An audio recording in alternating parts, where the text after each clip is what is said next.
Alright, so just in case anyone's new, though I highly doubt it because this podcast is growing like a tree in the shade, welcome to the LNBE podcast, where LNBE stands for literally nothing but everything, and I'm your host, Mike Rispoli. I've said it before that I hate doing intros because they're cringy and make me want to stab myself in the eye with a fork, and honestly, that still holds true. But it's been a while, so I figured I'd reintroduce myself like a semi-functioning adult. Hopefully you find me entertaining. If not, go fuck yourself. I'm kidding. Please stay. I need the followers. But seriously, if you like the pod, share it, comment, tell your friends, because that's the only way that this thing is going to grow. Unless the algorithm randomly decides to bless me for spiraling about life while sounding kinda funny. Oh, and speaking of spiraling, my new job has been going great. As you know, I recently started bartending at a restaurant, and I'm still kind of in training, and I thought I was picking things up, but nothing humbles you like a customer with vague communication. It just makes you realize that the ball got dropped like Mark Andrews on a 2-point conversion. So, this guy comes in and he orders food. And he asks, how does the sole come? I explained to him that it depends. The sandwich comes fried, but the entree comes baked. And he goes, I'll have the baked one. So I ring in the baked entree. You want the baked sole? You got it. No problem. Anything for you, sir. Baked sole coming right up. Chef's kiss. The food comes out, and he hits me with, this isn't what I ordered. I'm like, huh? You said you wanted the baked sole. He goes, yeah, but I wanted the baked sole on the sandwich. Oh, you did? Cool. How about I solely give you a knuckle sandwich instead, huh? And at that moment, management steps in. They see the situation and chalks it up to me not knowing the menu. So I just eat it. I'm like, all right, I'm sorry. I'll do better. Because I feel like I'm still too new to start pushing back and being like, well, here's what he said. So the next day, a different manager comes over, clearly heard about the incident, and says, you really need to study the menu. I'm like, yeah, I know, I'm sorry, it won't happen again. Because also, in my head, I've already taken that mental note, ask more follow-up questions, and get some better clarity. But then she hits me with, you went to college, you know how to study. So study the menu. Aww, you think I studied in college? That's so fucking cute. But now I'm kind of pissed. Not because I can't take feedback, but because clearly no one bothered to actually explain what happened. But again, pick your battles.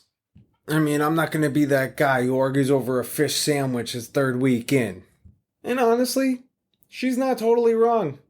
If I had just said, hey, just to clarify, you want the baked sole on the sandwich instead of the fried, we probably could have avoided this whole thing. So moral of the story, whether it's a customer, a boss, your girlfriend, your boyfriend, whatever it is, communication is key, especially when seafood is involved. And that's kind of been the running thing lately. I'm not just learning a new job, I'm learning how to adjust and how to operate without feeling like I'm constantly messing up or losing confidence. Like, I know I'm not stupid, but being in a new system makes you kind of question stuff that used to be second nature. And I hate feeling slow or like I'm playing catch up, but I also know I can't show up to this job with a full dive bar chaos energy. So I'm trying to figure out how to keep that edge without cutting myself with it, you know? But here's what I've come to realize over the past 4 weeks. This isn't a bar. It's a restaurant that happens to have a bar in it. The bar that I worked before, which I'm also working at now again on one of my off days at the restaurant, that is a bar. You come in, you get a Jack and Coke, maybe a Coors Banquet if you're feeling classy, and if you threw up in the urinal, I just hand you a towel and said, well, at least it wasn't on the bar. And hey, at least you made it to the right spot. Unlike the Uber I'm about to order you. Huh? It's the kind of place where nobody asks for lemon twists or gluten-free flatbread. They asked me to join in on a game of darts, to throw the game on, and for a seat that isn't sticky that day. Now, at the restaurant, it's not let me get a whiskey neat and stare into the void. God forbid whatever else you got in your system to have that look. It's, hi, yeah, we'd like to split the filet mignon wrap and the chopped salad. And do you know where your Chardonnay comes from? No joke, that was a real question. I was just standing there staring at these wine bottles like I'm taking a test I didn't study for, which, by the way, was also literally happening.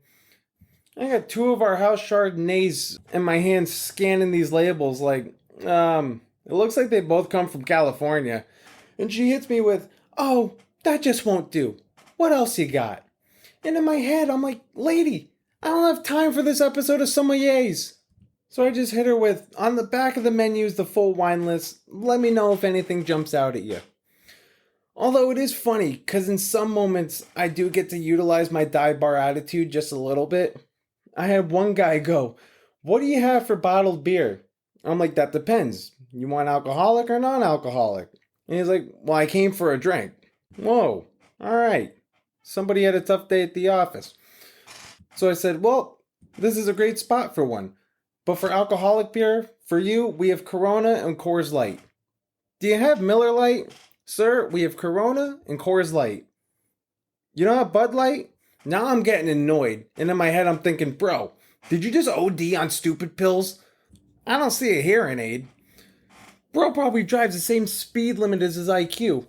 So I said, I'm sorry, we only have Coors Light and Corona for bottles. And the closest thing that we have to the two beers that you just mentioned, I would recommend the Coors Light. So he's like, all right, I'll take a Coors Light. Oh, there we go. Was that fucking difficult? Whoever that dude is married to, I'm sorry for you. But also, is he always that dumb? Or was he just trying a little extra that day? And honestly, moments like that are where my dive bar instincts still kind of peek out. Even if I can't say what I'm thinking, I'm definitely thinking it. Because trust me, in that moment, I would have roasted that guy like the chicken we have on the menu. But I think that's also an example of how I learned to keep my edge without screwing myself in the process. However, arguably, corporate life taught me that too. Sometimes you really gotta keep your inside thoughts as inside, because the last person you want to see in any company is HR. But it's weird how I'm retraining my dive bar muscles into restaurant style, because I'm just used to fast paced, get your drink, give me your card, start a tab, I'll see you on the next round, next. But now this place, I gotta learn how to be a little bit slower. It's like a dive bar is a Dodge Challenger, and this place is more of like a Cadillac. Like one night, for example, I saw people done with their food, and I immediately asked if they were all set and took their plates. But then the other bartender, Ron, kind of took me aside and said, hey, for future reference, give people a minute or two before you clear it. We don't want customers to feel rushed. It wasn't in a mean way. It was just a side note for me, like, hey, this is how we do things here. And I'm like, oh, damn.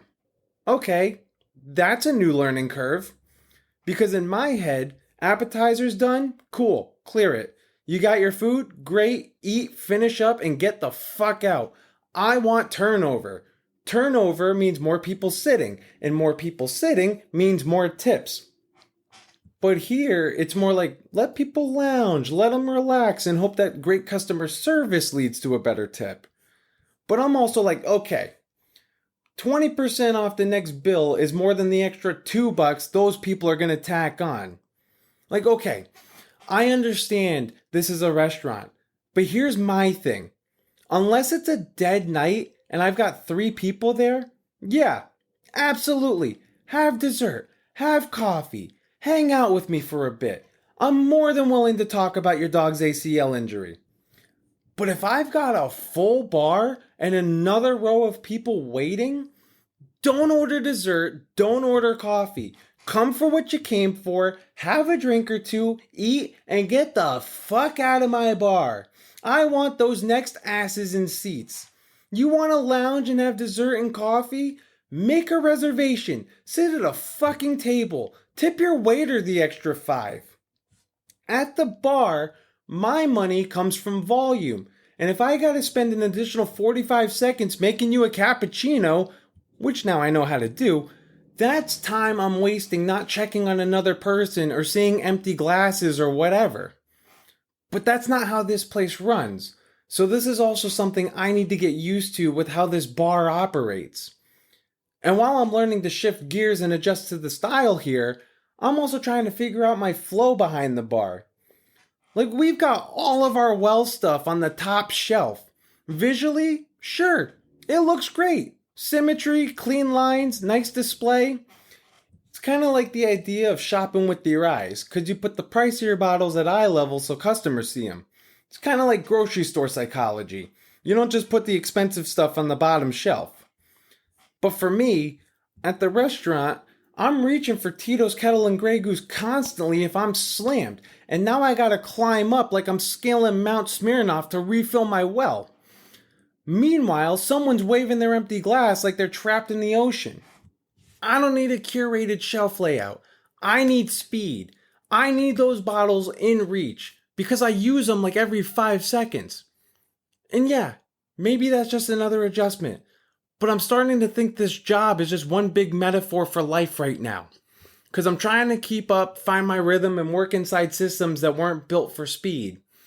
Even though I gotta haul ass if I'm slammed to bring plates and glasses into the kitchen to try to keep the bar clean. But truthfully, I took this job for a few reasons. 1, because I wanted to bartend. 2, because it literally landed in my lap the last week I was unemployed. And 3, if Nashville is still a possibility for me, this gives me the kind of experience those bars out there are actually looking for.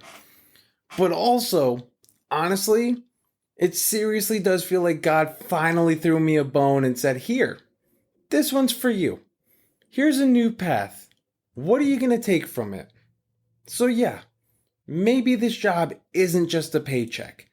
Maybe it's a lesson in disguise. Because every new environment forces you to grow in ways that you didn't necessarily ask for, but you probably need. And maybe this whole thing is about adapting without losing who I am. I'm still figuring that part out, but I think that's the point. But even if it's slower, even if it's messy, I'm still showing up. One round, one shift, one awkward bottle grab at a time. And alright guys, that's going to do it for this episode. I know this one's a little shorter than usual again, but that's all I got for this week. Sometimes it's not just about filling time, but sometimes I just like to bitch about what I got going on. And that's what I did. But if you're still listening, congrats. You made it to the part where I beg for your help. Cue the sad violin. But seriously, I could use a hand here. With this new gig, I've got limited time to play Instagram influencer right now. So here's the deal. I need you. Yes, you. That's my best Uncle Sam impression. To be my unofficial promo team. If you enjoyed the show, or even if you didn't but have a heart, please share the pod with your friends, your enemies, your ex, whoever. Toss a rating and a review up there. 5 stars if you're feeling generous. And hit that follow or subscribe button so you don't miss any future episodes. Share it, rate it, spread the word like it's a gossip at brunch, and don't forget to follow the pod on Insta and TikTok at the LNBE Podcast, or email me at lnbemedia@gmail.com. Alright, I'm done groveling.